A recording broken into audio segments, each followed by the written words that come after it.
You're wedged near the snack table at a crowded gathering, nodding along as someone gives you a minute-by-minute breakdown of their morning commute. Within seconds, your polite smile drops, and a wave of heavy, suffocating exhaustion sets in. Society's quick to diagnose this rapid social burnout. If you look for the exit during casual chatter, you get labeled as awkward, aloof, or fundamentally antisocial. But this social fatigue reveals a specific cognitive paradox. The more draining these trivialities feel, the more likely the brain is hunting for a level of complexity that the current environment isn't providing. We can understand why by looking at human conversation through the lens of the cognitive economy, a model that treats every spoken exchange as a strict transaction of mental energy. From this perspective, hating small talk is a protective psychological feature of your intellect. For most people, chatting about the weather runs on autopilot. It functions as a low-friction, automated script requiring almost zero active thought to maintain. A complex mind processes that exact same interaction manually.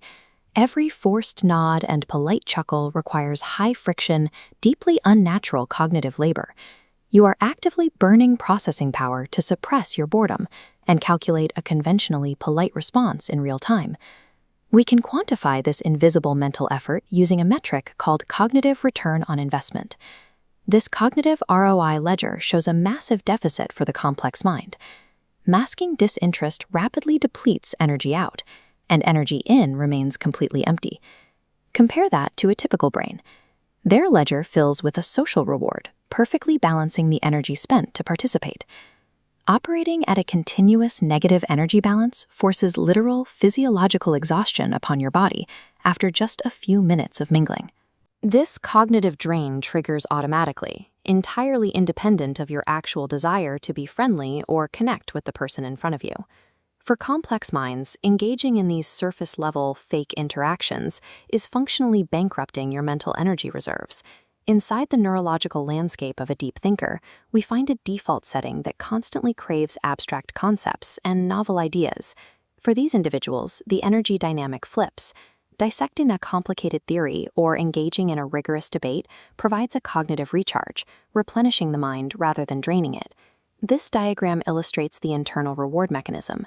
Deep conversation provides abstract inputs that trigger a dopamine release, creating a cycle that complex minds require to function optimally. This internal biology dictates a strict external social strategy. You develop an unwavering preference for quality over quantity in your relationships.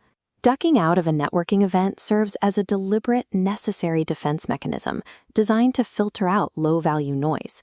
Deep thinkers fiercely protect their cognitive bandwidth to guarantee they have energy for the select few connections that keep them intellectually alive. The aversion to surface-level chat is a neurological requirement for authenticity. It ensures the brain's limited bandwidth is reserved for high-value intellectual data. The societal labels of rude or arrogant fail to account for a deep thinker's genuine, intense desire for profound human connection. You can establish strict conversational boundaries in your everyday life without guilt.